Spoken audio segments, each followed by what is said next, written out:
The year was 2006. Maggie Grace had just been killed off on the TV show Lost. To this day, some people still can't tell the difference between Maggie Grace and Leslie Bibb, but that's okay. The real entertainment news from 2006 was that it was also the worldwide release of a certain thing called a Blu-ray player, which is why I'm proud to announce, after 15 years, I have finally adopted this newfangled technology. Now, does that make me sound like someone who pays for Netflix? No, it f***ing doesn't. Will I ever pay for Netflix? Ask me again in 15 years. We're going to talk about Squid Game anyway, because you probably already feel like you're daily playing a game of life or death that hinges on your finances. And a lot of the games in Squid Game can be linked to the decisions that we make in life. Now, this isn't going to be particularly spoilery. I'm going to mention what some of the games are, but I'm not going to tell you who wins, so don't worry about that. One of the first games, in no particular order, is a game where they have to cross a floor of glass, and some of the glass is super strong and some of the glass is not. So if you step on it, you fall through it, you die. And what does that make you think of? Well, actually, the thing about this is that there aren't that many real world equivalents, because a lot of the time in life we feel like if we test something that we're going to die, but actually the majority of situations in real life you can actually just kind of reset. There's a reason why in video games, if you accidentally knock yourself off, you can usually just start the game all over again. It's because they're trying to reflect that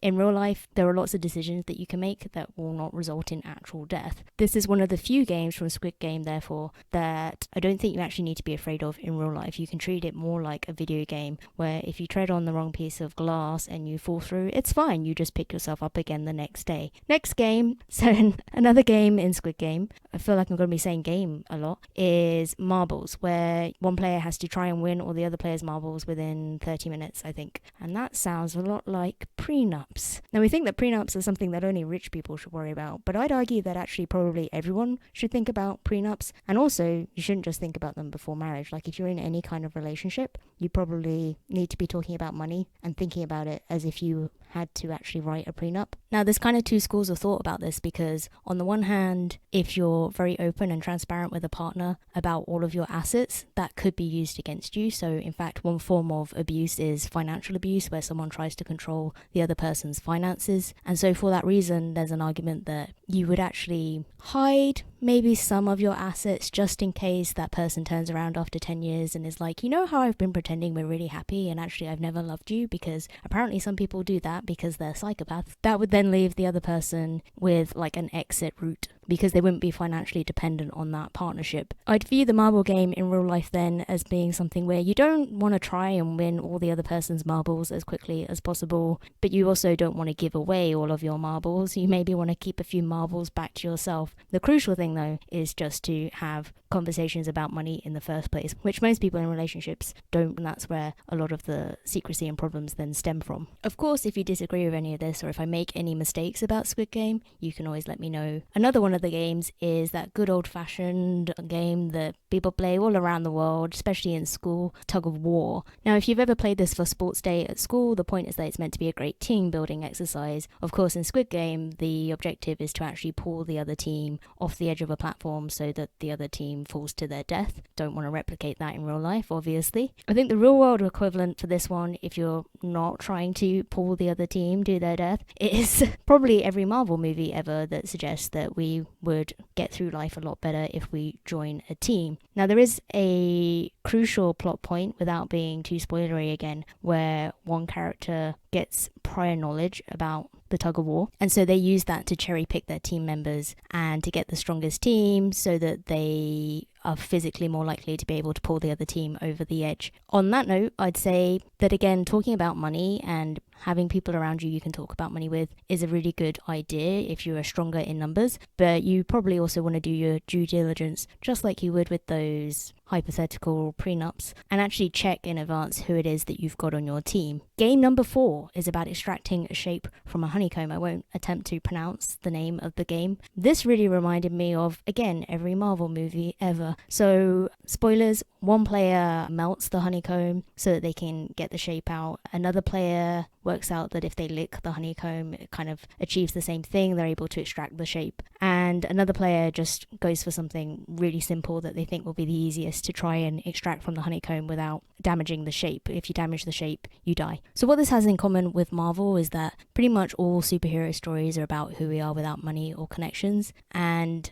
even when a character seems to have like a lot of resources before they've built their team, they might have financial resources or kind of other perks that come along with having money that put you in a winning position. But invariably, their origin stories are really about how resourceful they are. So are they capable of solving situations just with their own intelligence, their own problem solving, without actually having a special superhero outfit or their special power that they gained by being bitten by something one day, radioactive, a lot of radiation going around the superhero world. I think this is a really crucial thing to be reminded of in real life, which is that we quite often think that money is the be all and end all and that will solve any problem. But actually using your problem solving skills will solve any problem, and you don't always need money to do that. Now, the first game that they play on the show is red light, green light. So when the creepy thing at the front turns around, or if you're playing this in real life, you'd normally have someone who stands at like the front of the group who is facing away, and every time they turn around, if they see anyone moving during the red light, then you die, metaphorically in real life. In Squid Game, you die.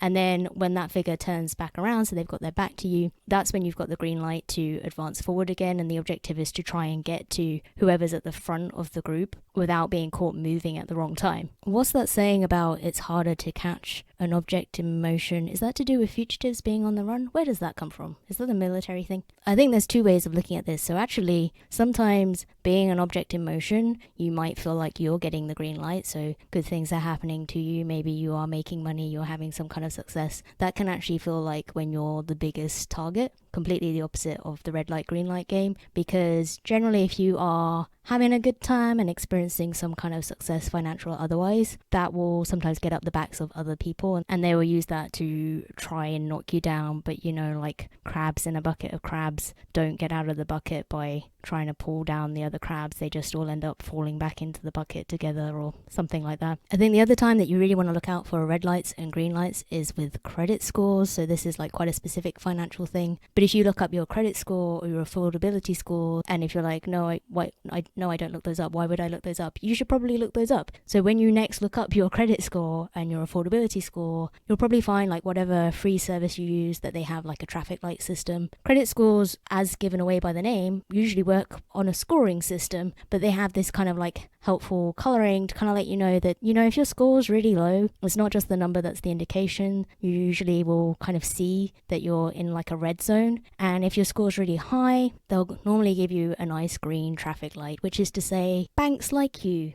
can probably apply for things like mortgages and credit cards without any problem, and loans. I mean, maybe you don't want to apply for loans just because you can, but that's what the green light, red light means when it comes to your credit score. And since I've mentioned applying for money, free money with interest applied, we can talk about what Squid Game is really about. It rhymes with rambling, and it's that thing that YouTube doesn't like very much. So we're just going to talk about rambling for the next minute or however long. So interestingly, the last time I had a conversation with someone about them being in financial hardship, they had some spare money that day. So what they were doing, even as we were having a conversation about how they were going to get out of this whole long term, is they were buying lottery tickets with the spare money because, well, probably for a few reasons. One is that, you know, lottery seems like a nice instant fix. Like you could very quickly win a huge amount of money that would set you up for the rest of your life. I'm not even going to look up what the odds are of winning it. It's 1 in million something, right? So actually it's not an instant fix at all, because you could play the lottery every week for the rest of your life and never win. But it seems very appealing in the moment, and it's probably because of that other reason why we do things like that, which is that if you're already in financial hardship, there's evidence that shows that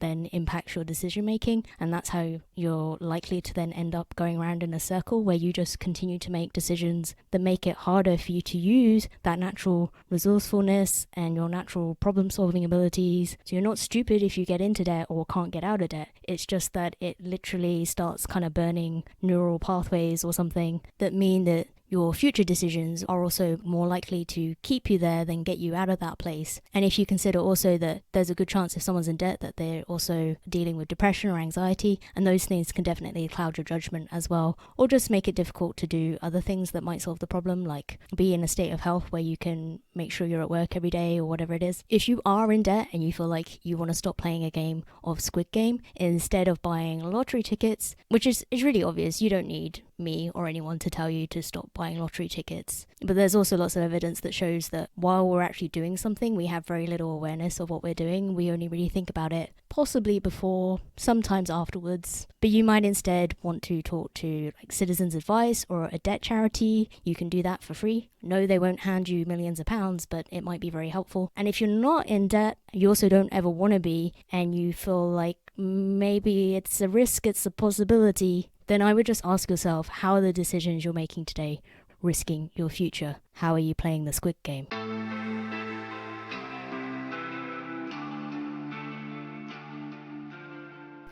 Don't you have an elsewhere to be?